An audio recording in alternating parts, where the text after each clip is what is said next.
Let's get to MLS. It kicked off this weekend. The Canadian teams, there was a lot to get into here. Let's start with Vancouver. They're the ones that came out with the win. And what a win it was. Smashing Portland 4-1. Poor Kamal Miller. I did feel bad for him with that clumsy red card. Couldn't read the beta, I don't think. But it opened it up for Vancouver, who we saw some Canadian boys do the job. Sam Adekubi, Ali Ahmed, but more importantly, Jaden Nelson, who we spoke about, Dubs, last week. Where did he come from? Was he an academy at some point? Was he touted as being a part of the team in Red's future? I think he may have been at some point. Went to Europe to get playing time. Came back this offseason. 1 goal, 3 assists to kick it off. Very under the radar signing, I think, in many regards for Vancouver. But what a way to start for him. He was unbelievable. I didn't get a chance to watch that game, but I watched the highlights and it looked like I was watching it in like 1.5 speed whenever he was breaking. Like his pace is unbelievable. Like it's so impressive. So I mean, we're talking about Vancouver, and you get rid of Vanni Sartini. You're looking for a coach. You're looking for a DP or a big player. It's not going to be Stuart Armstrong. We know that he's gone.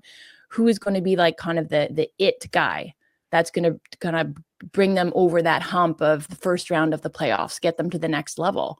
And I mean, obviously it's an extremely small sample size, but he was extremely impressive. Jaden Nelson was, the way that he connected, 3 assists, his own goal, that incredible run where he showcased his incredible speed, his acceleration, but then his ability to take the ball inside and beat a couple of guys on the dribble. Really, really, really impressed. So hopefully that is kind of the path that Vancouver is on this year, with him leading the way, and obviously Ryan Gauld and everything that he can do and all the players that you mentioned. So not just Jaden Nelson and supporting cast, but a really well-rounded roster, I think, that the Whitecaps have for themselves. But Crapo did look great. Yeah. Definitely exciting. Although, if you remember, only a few months ago, Vancouver played Portland in the playoffs, supposed to be playing at home, ended up playing it away and battered them. 5-0. They've got Portland as a number at the moment. But what a start to the season when you're pulling off a result like that away from home. They look good away from home last season too. At times they look better away from home than they do at home, actually. Yeah. I'm just happy for Asa Rahman. I feel for Asa Rahman. I worry about Asa. No, I don't. I'm joking. No. I like Asa to be happy. And it's much easier covering a team that's playing well than a team that's playing poorly, given all the noise around Vancouver as well right now. Jaden Nelson also has that great throw that that when he's running, you're like, yeah, I like watching that, because there's the hair is pulled back. It's kind of like, hey, he's a beacon out there. And even more than that, 96 hours I did something for the first time, which was watch the Vancouver Whitecaps twice in a 4-day period over the US Canada Four Nations game. That night I had the flu. I was watching Whitecaps play in Costa Rica. Yeah, you were the person who tuned in. Yes, One Soccer. You now know who it was. How delusional were you with the fever? I was I fell asleep halfway through and woke up, and it was the second half, and I still didn't care. Like, we'll talk about Four Nations later, maybe. It was. I did make a decision. Also, I don't have Sportsnet, so there you go. Kind of making my decisions. Wonger, I'd like to see you sprinting and see what your hair does. I'd pull a hammy. Yeah, he'd pull a hammy before his hair had a chance to get blown back. Just as it started blowing back. Ron Duguay. Dubs has seen me sprint before, but only from behind. Can we have a Sharms Dub sprint off? I'll never do it again. I'm never going to. You were going to die. You're like Jerry. I choose not to race. Jerry Seinfeld, that is. What did you think of Crapo? Because a lot was made of, he finished off the season. He'd sort of lost the net to Pantemis, and he wasn't overly convincing in net for Portland against Vancouver. Yeah, I mean, it's an interesting one, isn't it?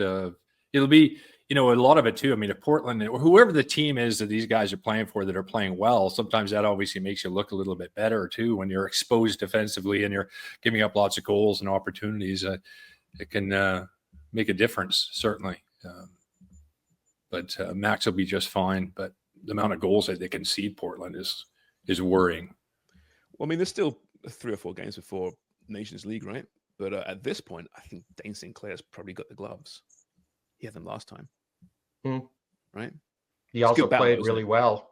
I watched that match too. Yeah, Minnesota. Was that a shutout? I forget. No, they lost. Yeah, they lost. They lost 1-0. There were 1-0, 5. He made 5 stops, and they were not easy ones. Made himself big. Craig would have been proud of him. And didn't. I always find with Dane Sinclair, Craig's commentary has always been he's kind of out of position sometimes, but I think he's working himself in. Sorry, Craig, talking for you. But. Yeah, I know. He's all the more games these guys are playing, the more experience they get. They'll be in their prime come 26. I thought you were going to go opposite to what Wonger said there for a laugh. Yeah. I've never said that. Don't put words in my mouth, you asshole. Yeah, well. And Someone has to. Montreal now. Yeah, we're going to Montreal now. Man, that was a bit of a heartbreaker.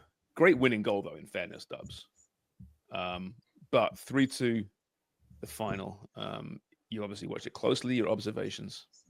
I did not watch it Oh, closely. no, because you, of course, you were actually doing the women's game in one soccer, weren't you? I was, yes. I That's saw right, so we'll get the to that as well, highlights of by the that game as well. So I think Forrest was giving me the updates on the Montreal game.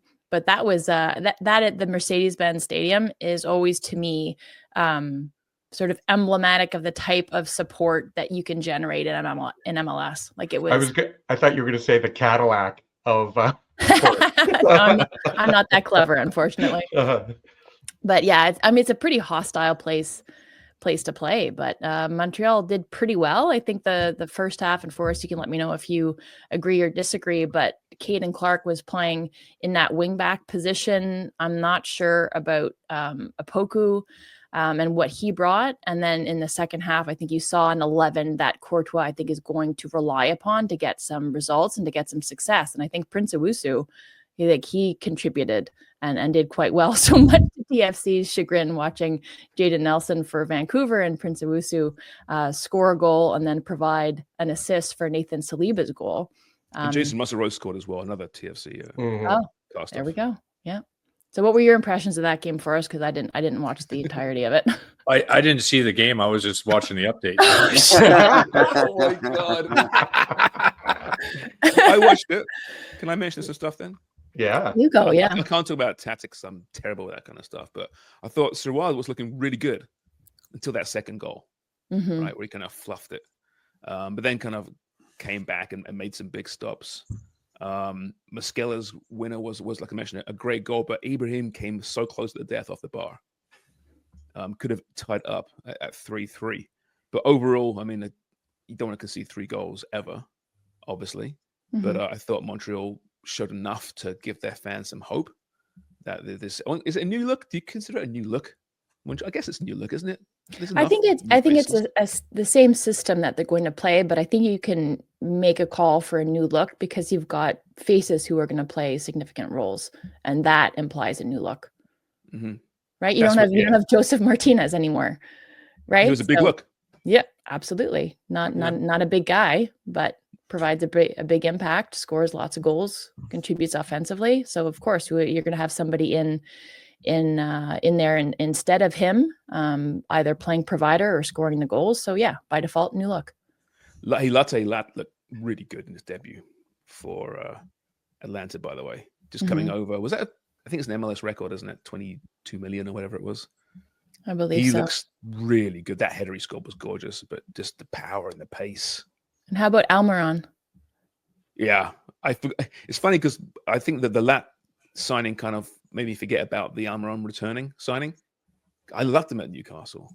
Yeah, it's too bad that he's kind of had to leave, but I mean, he could be an impact player again for Atlanta. He could get it done. By the way, Emil Gazdov is it being confirmed? Not yet.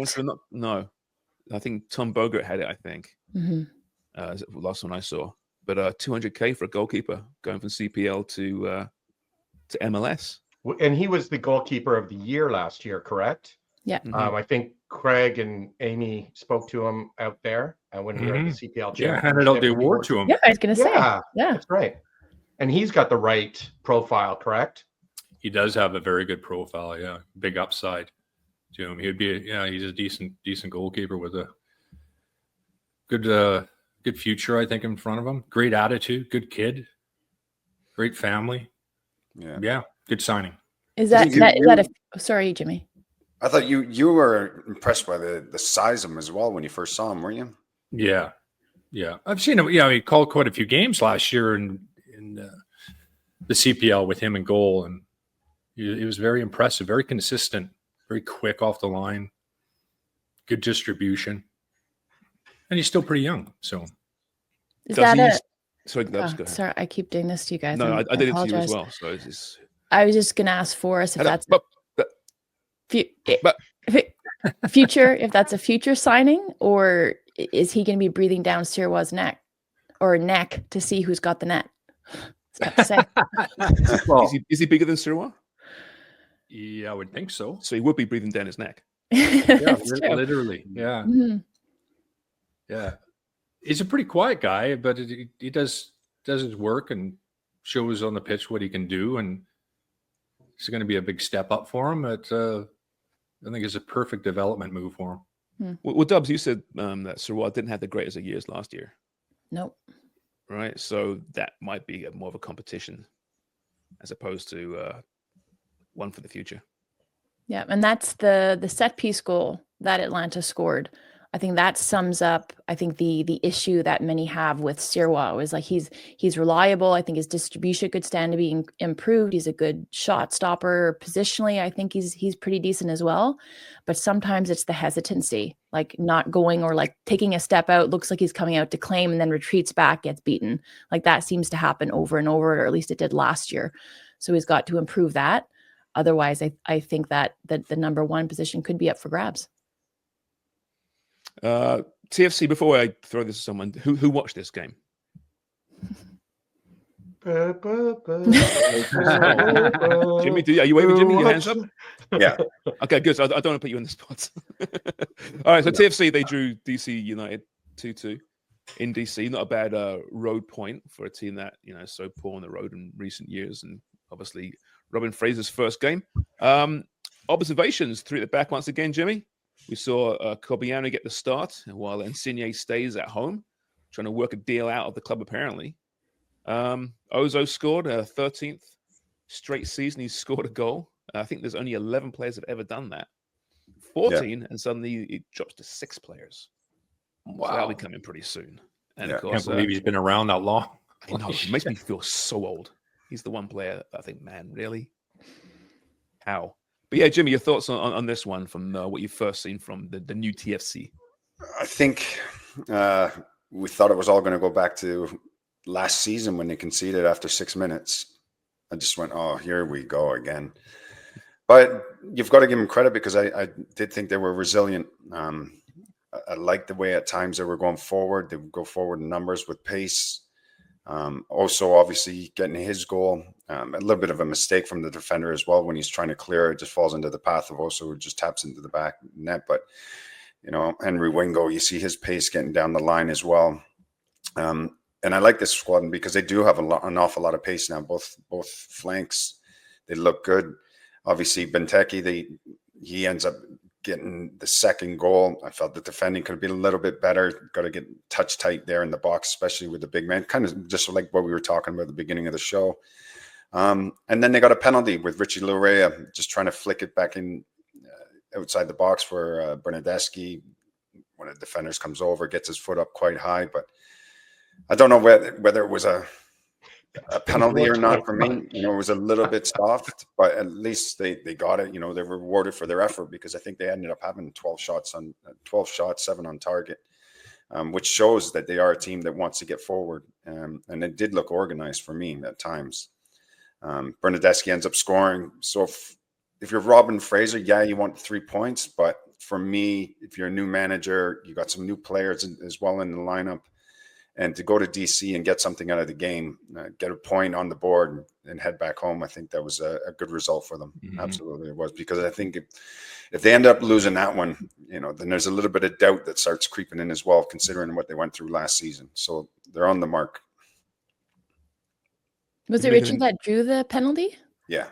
Okay. His ability, soft or not, Richie Larea's ability to be a pest, to go at teams, to be a thorn in their sides, and to draw a foul, I think is unparalleled. I don't think there's anybody else maybe in the game that can do it as effectively as Richie Larea. Yeah, I agree with that. Even with the national team, I actually was commenting, saying it, like, I've never seen a player that can draw a foul like this guy. Mm-hmm. That's why he's just so clever with his body. Just puts it in the right area, so he knows he gets a little bit of contact, he's down. I haven't seen enough of Nico Seger. Yeah, I haven't seen enough of Nico Seger play, right? So he might well be the guy that should be playing on the right-hand side for Canada. If you assume that Johnson's playing at right back, which he should be, obviously. That right-hand side, you got Ali Ahmed, you got Richie, you got Seger. Who else am I missing out here? I'm forgetting here. On the right? Tajon? Oh, Tajon, of course, Tajon, yeah. Who's getting minutes, but not many more minutes right now at his new club than he was at Inter Milan. But that could change. But does Richie walk into that 11 for you, Jimmy, at this point?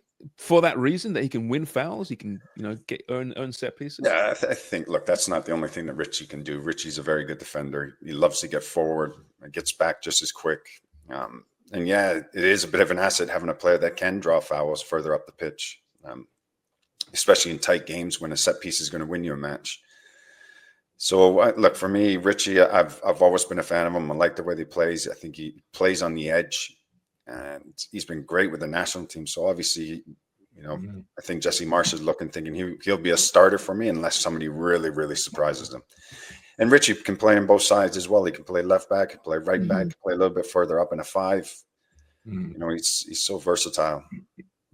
When we asked Richie 9 questions, the other thing I really liked about him, other than his shit disturbability, is that was tough. It was the fact that his favorite drink. I said, "Hey, if you have to order a drink at a bar, what is it?" It was a gin and tonic. So it lines up with our 1-ball gin. Just so everybody knows, at some point, Richie's going to have a 1-ball gin bottle of booze with us. That was a long and winding road, but you got there, Wonger. Well, I get there. It's not always interesting, but I get there. Disturbability. And it was a good first win for the new head coach for TFC, R. Herdman. Did you guys see that on MLS Season Pass? Casey Telford and Corey Brady on Twitter posted a screen grab of TFC's starting 11 on MLS Season Pass, and it said head coach R. Herdman. Oh, so they started Robin. They started, but then they got distracted by something. That's right. It was almost Ron Birdman, right? What was it that you guys did? Ron Birdman. Was it Birdman? Ron Birdman. John Herdman's alter ego? Yeah. But explain how it works, Charms, with Chiron, just so people understand. It's a whole different, it's not like a copy and paste. There's a whole person who does the superimpositions of the text. Well, usually there's like a default, right? Like insert name here. So often you see that pops up on the screen back. So they were using last year's Toronto lineup. Yeah, they were. Yeah, exactly. The template. Yeah. No graphic package, I guess. Same template. I was going to say, is Chiron like Krypton? Is not a planet? No, it's not. No, but yes, Krypton, Ron Birdman would disagree though. You need some Krypton. No, that was simply a case of must change the coach's lower third to the new coach. What's that, Bob? Over there? Oh, it's lunchtime. Yeah, I'll be right out. Well, time for a smoke. And then you come back and then you've forgotten. Damn it, I thought I changed it. Now I'm picturing you're like a coach's lower third. So like the fusion of John Herdman and Robin Fraser is now John Herdman's lower third with Robin Fraser's 2/3. Some weird mashup. You like Craig's body. Yeah, it was like Craig's torso. Yeah. Look at the torso on that coach. Craig's freakish body.